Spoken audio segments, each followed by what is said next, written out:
సాయిరామ్.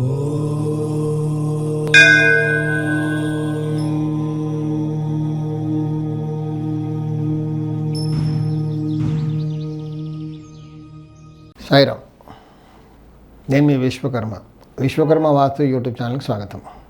ఒకరు కామెంట్లు ఏమని పెట్టారంటే, మీ ముగ్గురు అన్నదమ్ములు ఒక వరుసలో ఉండొచ్చా?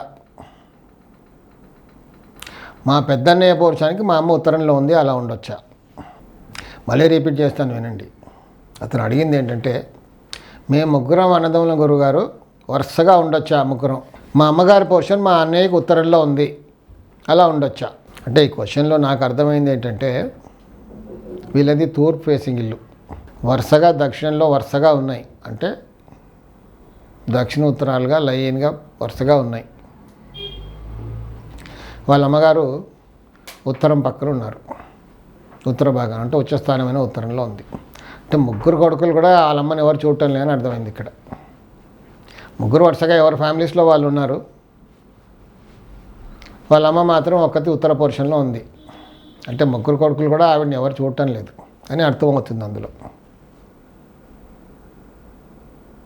అంటే ముగ్గురు కొడుకులు ఉండి కూడా లాభం ఏముంది? ఏం లేదు. వాళ్ళ అమ్మగారిని అలా ఒంటరిగా చేసేసి పెట్టారు అక్కడ. అంటే ఇలా ఎందుకు ఉంటుంది పరిస్థితి అనే చూద్దాం ముందు. ఉత్తర వాయువ్యంలో దోషం అంటే ఎంతమంది ఉన్నా, కొడుకులున్నా బిడ్డలున్నా ఎవరు చూడరు. ఆవిడ పరిస్థితి ఏకాకి, ఎవరు లేనట్టుగా ఉంటుంది. అందరూ ఉంటారు, పక్కనే ఉన్నారు అందరూ కూడా కొడుకులు ముగ్గురు, కానీ ఆవిడని పక్కన వేరే పోర్షన్లో ఉంచేశారు. వాళ్ళతో పాటు లేదు ఆవిడ. సరే, ఆవిడ ఉండదా వీళ్ళతో, లేకపోతే వీళ్ళు చూడరా అన్న తర్వాత విషయం. ఉత్తర వాయువ్యం దోషం అంటే ఉన్న ఇళ్ళల్లో అమ్మని ఎవరు చూడరు. ఆవిడ పరిస్థితి ఏకాకి, లాస్ట్లో ఏకాకి. అందరూ ఉంటారు. ఇప్పుడు ఇక్కడ దగ్గరే ఉన్నారు, ఎక్కడో ఉద్యోగాలు వచ్చాయి, పిల్లలు వేరే వేరే ఊరికి వెళ్ళిపోయారు, వేరే స్టేట్స్కి వెళ్ళిపోయారు కాదు కదా. సో ఇండియాలో ఈవిడ ఒక్కతే ఉంది అని కాదు ఇక్కడ. నిజంగా వాస్తు కనిపెట్టిన వాళ్ళకి విశ్వకర్మ గారికి దండం పెట్టుకోవాలి మనం. అప్పుడు ఎప్పుడో కనిపెట్టి రాశారు, ఇంకా జరుగుతూనే ఉంది. ఇవన్నీ కేస్ స్టడీస్, 100% జరుగుతుంది. ఎవరైనా వెళ్ళి రీసెర్చ్ చేసుకోవచ్చు. కొడుకులందరూ ఇక్కడే ఉన్నారు, వరుసగా లైన్గా పక్కనే ఉన్నారు, కానీ వాళ్ళ అమ్మని మాత్రం ఎవరు చూడటం లేదు. దీనికి కారణం ఉత్తర వాయువ్యం దోషపూరితం అవుతే అమ్మని ఎవరు చూడరు, ఆవిడ ఏకాకే. సరే, ఆవిడ వీళ్ళతో ఉండనంటుందా, లేకపోతే వీళ్ళు ఆవిడ చూడటం లేదా, అది తర్వాత విషయం. పరిస్థితి మాత్రం అక్కడ ఎవరు చూడరు.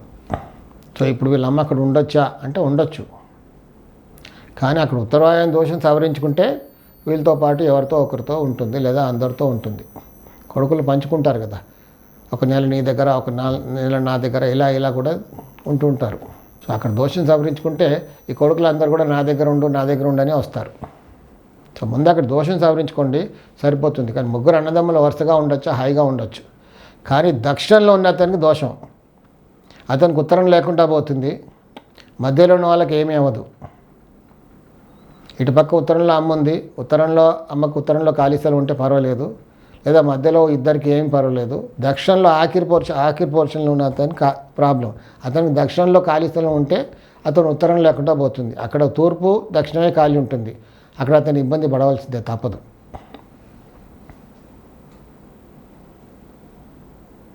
సో ఉత్తరాయణ దోషం సవరించుకుంటే వాళ్ళ అమ్మని అందరూ చూసుకుంటారు, లేదా ఆవిడ కూడా వీళ్ళతో పాటు ఉంటుకుంటుంది. సాయి రక్ష.